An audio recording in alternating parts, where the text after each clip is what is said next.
नमस्कार, आप देख रहे हैं खबर X24x7। आइए जानते हैं आज के मौसम समाचार के बारे में। उससे पहले अगर आपने हमारे चैनल को अब तक सब्सक्राइब नहीं किया है तो सब्सक्राइब कर लीजिए। आप किस क्षेत्र से हमारा वीडियो देख रहे हैं, उस क्षेत्र या जगह का नाम कमेंट बॉक्स में लिखिए ताकि अगले आने वाले वीडियो में हम आपके क्षेत्र के मौसम समाचार के बारे में आपको जानकारी दे सकें। तो बात करते हैं मौसम समाचार के बारे में।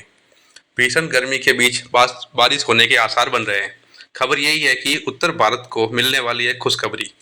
देश के कई हिस्सों में उबलती गर्मी के बीच भारतीय मौसम विभाग ने उत्तर भारत समेत कई राज्यों में अगले कुछ दिनों में बारिश की संभावना बता दी है। इससे लू और तपिश से कुछ राहत मिलने की उम्मीद की जा रही है।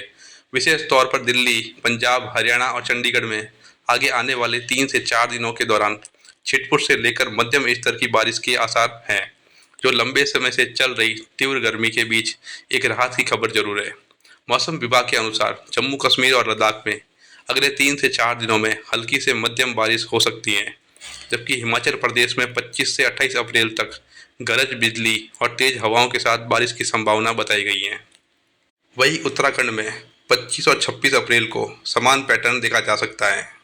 वही बात करें उत्तराखंड की, तो उत्तराखंड में अगले 1 से 2 दिनों में समान पैटर्न देखा जा सकता है, जहां तेज हवाएं 40 से 50 किलोमीटर प्रति घंटे की रफ्तार से चलने की चेतावनी दी गई है। दिल्ली, पंजाब, हरियाणा और चंडीगढ़ में पश्चिमी विक्षोभ के प्रभाव से बादल छाने और हल्की से मध्यम बारिश की संभावना बताई गई है। इससे तापमान में सीमित लेकिन थोड़ी बहुत गिरावट देखने को मिल सकती है। इन राज्यों में तेज हवाओं और अचानक आंधी के साथ बौछार की संभावना भी रहेगी, जिस कारण बाहरी गतिविधियों को लेकर सावधानी बरतने की सलाह दी गई है।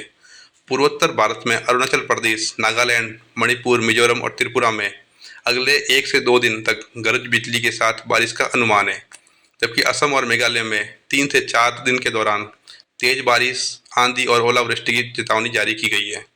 पूर्वी भारत में पश्चिम बंगाल के उप हिमालय हिस्से, सिक्किम, झारखंड और उड़ीसा में भी इस दौरान गरज बिजली और बारिश की संभावना बताई गई है। इससे गर्मी और तापमान सीमित रूप से नीचे रहने की उम्मीद बताई जा रही है। तो इस वक्त की बड़ी खबर की चिलचिलाती गर्मी के बीच बारिश की संभावना बताई गई है। वही बात करें यूपी की, तो यूपी में इन दिनों भीषण गर्मी और लू की चपेट में है। यानी आज शुक्रवार को 32 जिलों में हीट वेव का अलर्ट जारी है। सुबह से तेज धूप निकली हुई है, उमस का एहसास हो रहा है, तेज हवाएं चल रही है। हालांकि आगे आने वाले 4 से 5 दिनों में मौसम एक बार फिर बदलेगा। पश्चिम यूपी से आंधी तूफान के साथ बारिश का दौर शुरू होगा, जो धीरे धीरे पूरे प्रदेश को अपनी जद में ले लेगा। ऐसे में पूरे यूपी में गरज चमक के साथ बारिश होने की संभावना बन रही है और लोगों को गर्मी से थोड़ी राहत जरूर मिलेगी। पिछले 24 घंटों की बात करें तो प्रदेश के 30 जिलों का पारा 40 डिग्री या इससे ज़्यादा रिकॉर्ड किया गया। सबसे ज़्यादा गर्म जो है वो प्रयागराज रहा। यहाँ दिन में पारा 44.2 डिग्री सेल्सियस पहुँच गया। न्यूनतम तापमान के मामले में बिजनौर को छोड़कर सभी जिलों में पारा 20 डिग्री सेल्सियस से ज़्यादा रिकॉर्ड किया गया। महाराष्ट्र के आसपास बने एंटी साइक्लोन के असर से अगले 2 से 3 दिनों में तापमान में 2 से 3 डिग्री की बढ़ोतरी हो सकती है। पूरा प्रदेश लू की जद में रहेगा। आगे आने वाले 4 से 5 दिनों में पश्चिम यूपी से बारिश के नए दौर की शुरुआत होगी। पूरे प्रदेश में बारिश होगी, इससे गर्मी से कुछ राहत मिलने के आसार है। बात करें राजस्थान की, राजस्थान में झुलसाने वाली गर्मी का प्रकोप बढ़ता जा रहा है। कल 12 शहरों में तापमान 40 डिग्री सेल्सियस या उससे ऊपर दर्ज हुआ। बाड़मेर, जैसलमेर से ज़्यादा गर्मी कोटा में रही, जहां अधिकतम तापमान 42 डिग्री रिकॉर्ड हुआ। वहीं रात में सबसे ज़्यादा गर्म बाड़मेर रहा। यहाँ न्यूनतम तापमान 29.6 डिग्री रिकॉर्ड हुआ। जयपुर में भी दिन का तापमान सामान्य से 3 डिग्री ऊपर पहुँच गया।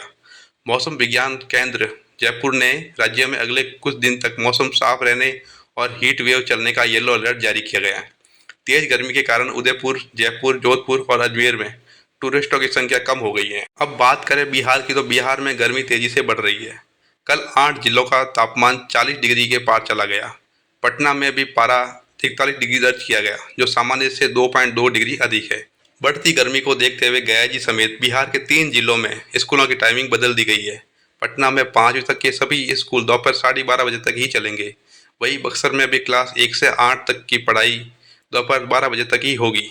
मौसम विभाग ने आज अररिया, किशनगंज, पूर्णिया और कटिहार में धूल भरी आंधी चलने की संभावना बताई गई है। वहीं आगे आने वाले 3 से 4 दिनों में उत्तर और दक्षिण पूर्व बिहार के कई हिस्सों में बारिश की चेतावनी जारी की गई है। अब बात करें झारखंड की, तो झारखंड में मौसम पूरी तरह से साफ और शुष्क रहने का अनुमान बताया गया है। मौसम विभाग के अनुसार राज्य के अधिकांश हिस्सों में आसमान मुख्यतः साफ रहेगा, बारिश की कोई संभावना नहीं है। बीते दिनों जहां कुछ इलाकों में बादल और हल्की बारिश देखने को मिली थी, वहीं आज मौसम स्थिर बना रहेगा। अगले 24 घंटों के दौरान तापमान में विशेष बदलाव की संभावना नहीं जताई गई है। साफ मौसम के कारण दिन में तेज धूप रहेगी, जिससे गर्मी का असर अधिक महसूस किया जाएगा। मौसम विभाग ने चेतावनी जारी करते हुए कहा कि आज राज्य के उत्तर पश्चिमी, दक्षिण और मध्य हिस्सों में कई कई लू चलने की संभावना बताई गई है। विशेषकर बोकारो और धनबाद जैसे इलाकों में गर्म हवाओं का असर देखने को मिल सकता है। मौसम विशेषज्ञों के अनुसार देश में एक साथ सक्रिय मौसम प्रणालियों के कारण यह स्थिति बनी हुई है। एक तरफ आंधी तूफान और बारिश हो रही है, वहीं दूसरी तरफ लगातार तापमान बढ़ रहा है। ऐसे में लोगों को सतर्क रहने की सलाह दी गई है। आंधी और बिजली के दौरान खुले स्थानों से दूर रहें और लू के समय धूप से निकलने से बचें। खासतौर बच्चों, बुजुर्गों और बीमार लोगों को अतिरिक्त सावधानी बरतनी चाहिए। उत्तर पश्चिमी भारत के कुछ हिस्सों में पश्चिमी विक्षोभ के असर से हल्की बारिश और ऊंचाई वाले इलाकों में बर्फबारी की संभावना बताई गई है। वही बात करें पूर्वोत्तर राज्यों में भारी बारिश का दौर अभी भी जारी रह सकता है। इससे कई जगहों पर जल भराव और सामान्य जनजीवन प्रभावित होने की आशंका है। कुल मिलाकर देश का मौसम इस समय दो अलग अलग स्थितियों में बढ़ता हुआ नजर आ रहा है। एक तरफ तेज गर्मी और लू, तो दूसरी तरफ आंधी, बारिश और तूफानी हवाओं का असर। वही बात करें इस बार जून से सितंबर के बीच उत्तर प्रदेश समेत पूरे जिले में, जबकि पूरे देश में सामान्य से कम बारिश होने की आशंका है। मौसम विज्ञान विभाग के अनुसार इस साल प्रशांत महासागर में ला नीना जैसी स्थितियां खत्म होकर अल नीनो की ओर बढ़ने के संकेत है, जो कम वर्षा का कारण बनेगी।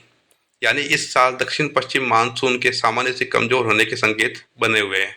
साथ ही इस साल जनवरी मार्च में उत्तरी गोलार्ध में बनी कम बर्फ भी मानसून को प्रभावित कर सकती है।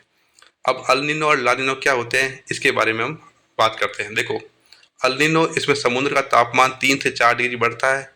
इसका प्रभाव 10 साल में 2 बार होता है। इससे ज़्यादा बारिश वाले क्षेत्र में कम और कम बारिश वाले क्षेत्र में ज़्यादा बारिश होती है।